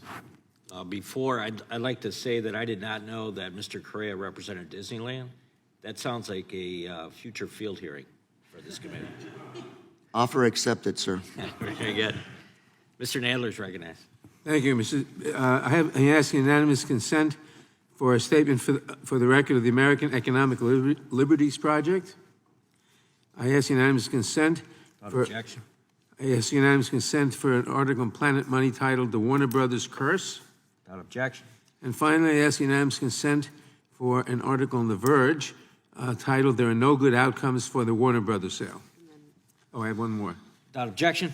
And finally, I offer a unanimous consent request for an article in the Free Press titled A More Perfect Media, Saving America's Fourth Estate from Billionaires, Oligarchy, and Trump. Without objection, the gentlewoman from Wyoming is now recognized for 5 minutes. Thank you, Mr. Chair. Streaming, I want to talk a little bit about some definitions before I get into my questions, just so that I can understand what your testimony is. Streaming services send video data through broadband internet to televisions, computers, phones, tablets, and other devices. Linear streaming services deliver live channels over the internet and are commonly considered as alternatives to cable. That would be your YouTube TV, Hulu, Live TV, Sling TV, etc. And then on-demand streaming services generally provide a catalog of shows and movies for consumers to watch without waiting for downloads, scheduled airtimes, or physical copies like DVDs, and that would include Netflix, HBO Max, and Amazon Prime. Warner Brothers Discovery, the company that owns HBO Max streaming services, Warner Brothers Movie and Television Production Studios, and linear cable television networks, including CNN, is currently up for sale, and at least 2 companies, Netflix and Paramount, are actively competing to buy it, looking at a sale of upwards of $100 billion. Professor Yoon, I would like to start with you, and that is, as you noticed in your testimony, an initial challenge that antitrust officials will need to overcome is how we actually define the relevant market in this new streaming world we live in. Now, can you explain for us why some parties might want this definition to more broadly include linear TV and social media platforms, and why other parties would want a narrower definition focused just on the streaming? Yeah, it's the classic struggle in antitrust cases. Narrow definitions obviously mean higher market shares for the merging parties, and that usually is what the challengers of a merger want. So the agencies will probably challenge this merger if they find sufficient evidence that the market is just streaming, and then they'll go forward. But the parties' incentives clearly is to dilute their market share, their influence based off of the competitors. So they're going to want to have a broader market to include, as you mentioned, YouTube, YouTube TV, cable television, satellite. The inclusion of YouTube into the market will probably destroy any opportunity for this merger to be blocked, because that will then mean that consumers have a viable option to move their attention to YouTube. If the data is there, then I don't think this will be challenged. So that is everything in terms of this debate. Okay, so do either the narrower definition or the broader definition, which would be better for the consumers? So for me, the consumers care about their options and choices. So I would hope that the market definition adopted by either the agencies or the parties map to truly what the consumers have options over. So if the data does show that consumers, when they see a higher price for Netflix, people leave Netflix. Data consistently shows that. Where do they go? Do they go to HBO Max? Do they go to Amazon Prime Video? Or do they move to YouTube, social media, and other platforms? If the data shows that they move to the latter, then that to me is a great deal of evidence that the merger does not consolidate market power because the consumers haven't given them that power. Okay. Well, then, consolidation of streaming services may appeal to consumers who are frustrated with the fragmentation of the current market across multiple apps and platforms requiring different subscriptions. Netflix is the original streaming service and still today considered one of the premium on-demand streaming services. It is also one of the few that is actually profitable so far. While other platforms are trying to grow and turn profits, what are the potential negative effects for consumers by allowing the top premium service to acquire another? Mr. Yoon. What are the potential negative consequences? Yes. I think that if I had to predict the negative consequence, it's most likely going to be those consumers who have no value for HBO Max, yet Netflix will most likely increase the price to those consumers to access the platform because it's going to integrate that content. The winners are most likely HBO Max users today who also subscribe to Netflix. I would predict their bundle price would be lower. So that's what I meant earlier, that I think it will be a mixed bag, and it will depend on who's the bigger consumer base. Okay. Just one last question. Balance is obviously needed between preserving competition and responding to these fragmentation concerns. Does allowing the market's biggest player to acquire another major player appropriately strike this balance, or is there a better way? Mr. Yoon. Oh, gosh, it's a great question. I'm just so limited to whether this deal violates the law or not, and that's kind of my focus. I think there are other counterfactuals could possibly be better. Okay. Well, thank you. With that, I yield back. Gentlewoman yields back. Now recognize the gentleman from Illinois for 5 minutes. Thank you, Chairman Fitzgerald. Everyone agrees that the rise in on-demand digital streaming has transformed and changed the media and entertainment industry. But while the industry has been transformed, our goal remains the same: enforce antitrust laws and ensure an open, competitive market that protects workers, consumers, allows new entrants, and promotes creativity and free speech. Mr. Wood, thank you for being here today. Netflix and Warner Brothers argue that the industry has changed so much that the relevant market includes other forms of digital media, including social media. Are you skeptical of that definition? I'm listening, but I am skeptical, yes. As Dr. Yoon was saying, I mean, that is really the entire question here and the entire ballgame. And the question is not just will people switch to a different source, but will that behavior discipline the ability of the merging entities to raise prices or reduce output? And so there's a couple different questions. There's lots of different metrics. I think asking about all of those metrics is valid, and that's really the job that we need the antitrust enforcers to do very carefully. Thank you. Another important goal of antitrust enforcement is protecting workers from anti-competitive and abusive practices, of course. This deal is just the latest in a series of mega mergers in the entertainment industry. Every time that companies promise to protect workers, every time they betray workers. After Disney, for example, acquired Fox, 4,000 jobs were lost. In the years after the AT&T Time Warner merger, 77,000 workers were laid off. And since merging with Skydance only months ago, Paramount has already laid off 1,000 workers and promised to lay off thousands more in the coming months. Mr. Wood, given this history, are you concerned that additional consolidation in this industry will harm workers through widespread layoffs, reduced compensation, and other anti-competitive practices? Yes, thank you, Congressman. We are very concerned, and as you said, that's the track record, and I think that's the design of these deals, is to reduce the headcount, and that's how companies make a lot of the money that they can, in addition to being able to raise prices when they face less competition. I think it was suggested earlier that antitrust should not be concerned with labor issues. I don't think that's true. I don't know that it historically has been enough, but there are courts that agree that labor issues are very much the province of antitrust law. And so we hope that the analysis will take that into account as well as it's not exactly the same as a typical labor market maybe, but the creators, the artists who are putting these products out there, it's almost a shame to call them products. I mean, they are not employees of these companies, but they also would face reduced opportunities for places to find their work made and put on screen if these mergers go through and if the number of films made continues to dwindle. Thank you. My criticism of the Netflix deal is not an endorsement of the offer by Paramount, a company that's controlled by right-wing oligarch Larry Ellison and his son David. The Ellisons are already doing Trump's bidding at CBS by installing right-wing ideologues who are swaying the network's content in favor of this administration in a very, very clear way. And now they're telling Trump that if Paramount buys Warner Brothers, they'll turn CNN into a Trump news network. Mr. Wood, are you concerned about the possibility of viewpoint discrimination at CNN if Trump blocks the Netflix deal and gives the green light to Paramount? I think you said it well, Congressman. If the new owners of CBS want to install a more right-leaning newsroom and change their viewpoint, that's their prerogative. The problem is when they're doing that, not only at the president's request, but with the threat that their merger won't be approved unless they do so. So that's the really chilling element here.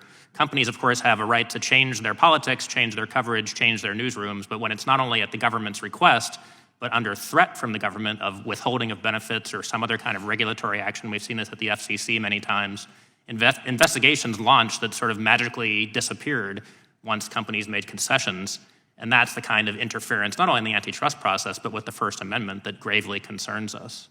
And that's the warning about greater consolidation in the industry. Thank you. I yield back, Mr. Chair. Gentleman yields back. Gentleman from New York is recognized for UC requests. Thank you, Mr. Chairman. Mr. Chairman, I ask unanimous consent to enter into the record an article from the Progressive Newswire entitled Press Freedom Groups Tell FCC Media Consolidation Poses Grave Threat to Independent News and Information in the United States. And I ask unanimous consent to enter into the record prepared statement for the record of Cinema United. Without objection. Thank you, Mr. Chairman. The chairman of the full committee is now recognized for 5 minutes. Thank you, Mr. Chairman. Ms. Mluchin, it's about the consumer, right? One hopes so. Yeah, I mean, earlier it was said it's an economic analysis, it's a market analysis. That analysis is driven by the welfare of the consumer. And if you go to any other standard, you start running into problems. You start saying, oh, it's about the content producers, it's about the unions, it's about the workers, it's about the business. If you go anywhere else, you get in problems. And here's the good thing. When you focus on the consumer in the long run, it typically benefits the workers, the businesses, it benefits everyone. But you have to focus there. You get anywhere else, you can create a monopoly where they hire a bunch more people, pay them huge salaries, but that's not good in the long run for the consumer or, frankly, for the country, for the market, for everything else. Is that right? Yes, I'd say that antitrust can't serve more than one master, and anytime you replace any kind of worthy and understandably concerned group, it's a special interest, and that will displace protecting the interests of consumers. There's only one person, and there's only one group that it can be focused on, and the great thing about picking consumers is that at some point in the economy, we're all consumers. That's the beauty of that standard. And when you deviate from that standard, start playing games, start picking things, start basing it on anything else, I think you run into problems. How's this going to shake out? I mean, it's, we have to predict everything. But I heard Dr. Yoon talk about, how the marketplace is going to be defined and all that. How you guys give us your sense? That's what we all kind of want to know. Maybe you've said that already. I was in another committee hearing on this Minnesota fraud, so I apologize. But we'll let you. It's a hardy but a newie. I think. Listen, I agree with what's been said here. Getting that market definition set is going to be hugely important. That affects what market shares we're talking about, and that kind of sets either challengers or these companies up for success, depending. I think any deal that happens is going to be reviewed just because of the size of it. It's going to be reviewed by U.S. antitrust officials, regulators, and then you've heard it all here today. What are they going to be looking at? Who do you think is going to get the burden? I mean, and this again depends on how they define the market, but who's going to have the burden? Is it going to be on the companies, the merging parties, or is it going to be on the government to show this is anti-competitive? That's sort of the fundamental step that takes place relatively early on in this process. Who knows what will happen, but since I got to testify today, I will make the prediction that hopefully we have a more expansive relevant market definition that takes into consideration the behavior of consumers and even if you didn't, you're really only kind of hitting that 30%. So hopefully we have a broader view of how consumers actually Even under the narrow definition, you're close to the kind of the threshold, the 30% criteria, but under the broad definition, no problem. Doctor, I see the doctor shaking his head. You want to weigh in as well? Oh, that's 100% accurate. Okay. Okay. I get it. Anyone else want? I mean, we're going to let the chairman finish up here last, but anything else? I'll even go to the Democrat witness, Mr. How kind of you, sir. No, I mean, I think, as you said, we want to focus on the consumer, and whether we focus on other things as well. No, you didn't say the last round of questions. You said you got to focus on the worker. But we've talked a lot about the markets, too. I said we can focus on the labor impacts as well, and I think that's under the Clayton Act. But that's a deviation. That's different. Right. That's changing the process.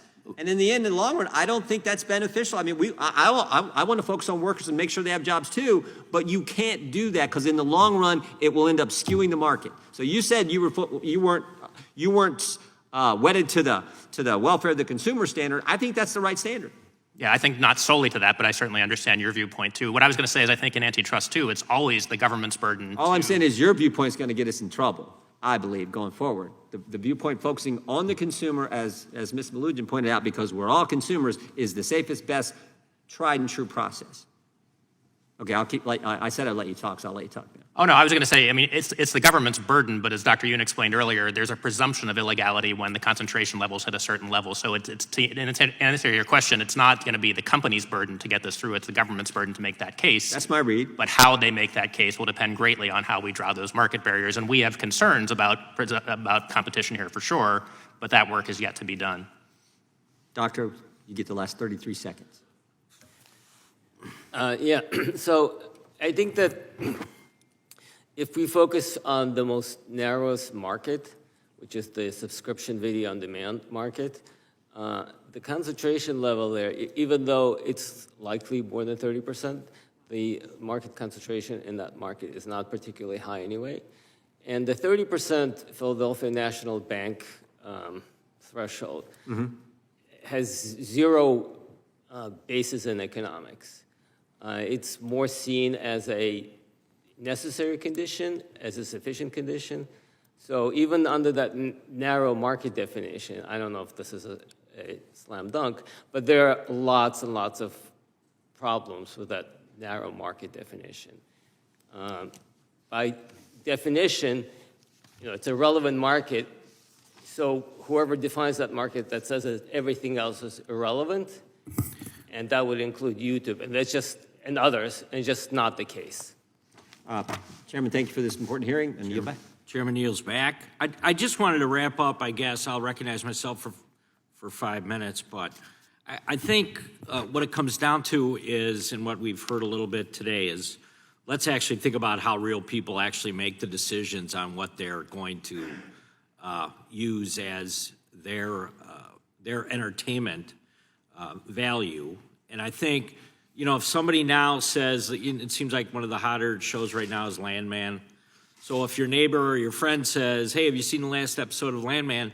The first thing you're going to think is, I don't know, because what's it on? What's it being streamed on? So, and then the family makes a decision as to, we're going to sign up for Paramount Plus because we don't have it right now, but I do want to watch Landman. Okay. Then you have the sports issue, which is you have NFL teams right now that are on 5 different streaming venues. So the level of frustration I hear from the constituents back in the 5th District is, why are the Packers on Peacock 3 times this year? So I don't know that the mergers necessarily change that, because no one's shopping for the actual network. What they're doing is they're shopping for the content, right? So from my perspective, I think the last administration really did not look favorably on mergers, right? I mean, every merger was suspect right out of the gate, and what we found was that that's not always a bad thing. It depends on the market, it depends on the content, and it depends how it's being delivered, and I think that was underscored again today. So I just want to thank the witnesses for participating today. And we do have a couple of unanimous consents. An article published in Wall Street Journal, authored by myself, titled, "A Merger Could Bring Better Streaming." I think the ranking member should offer that one on my behalf. An article published in Town Hall titled Netflix Warner Brothers Deal is Free Market. And an article published in Town Hall titled The Netflix Warner Brothers Deal Puts America First. So without objection, those will be added. And we thank everybody for participating today, and certainly want to wrap up with not only, I think, thanking everyone for being here, but just hang on one second. Without objection, all members will have 5 legislative days to submit additional written questions for the witnesses and additional materials for the record. Without objection, the hearing is adjourned.